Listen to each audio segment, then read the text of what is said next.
Please like and follow. আসসালামু আলাইকুম। আজকে দুপুরে কী রান্না করলাম তা থাকবে পুরো ভিডিওতে। তো আজকে দুপুরের জন্য ইলিশ মাছ দিয়ে পুঁইশাক দিয়ে রান্না করব। তার সাথে ছিল লাউ শাক দিয়ে ডাল রান্না আর মুরগি আলু দিয়ে একটু ঝোল করে রান্না করব বাচ্চাদের জন্য। তারা পুঁইশাক দিয়ে ইলিশ মাছ একদম একটু খেতে চায় না, খুবই কম খায়।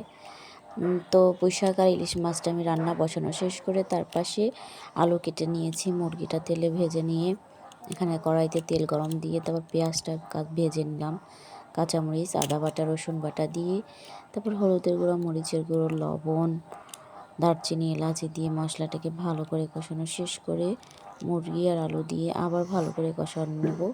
পানি দিয়ে দিচ্ছি। তো মুরগিটা রান্না করা শেষ। তার পাশাপাশি আমি লাউ শাক দিয়ে ডাল দিয়ে রান্না করছি। এটা আমার বাচ্চাদের খুব পছন্দ, আমারও খেতে ভালো লাগে। মুরগি রান্না শেষ করলাম, সব কিছু রান্না শেষ করলাম। আর বিশেষ করে আপনাদের কাছে লাউ শাক দিয়ে ডাল রান্না খেতে কেমন লাগে অবশ্যই কমেন্ট করে জানাবেন।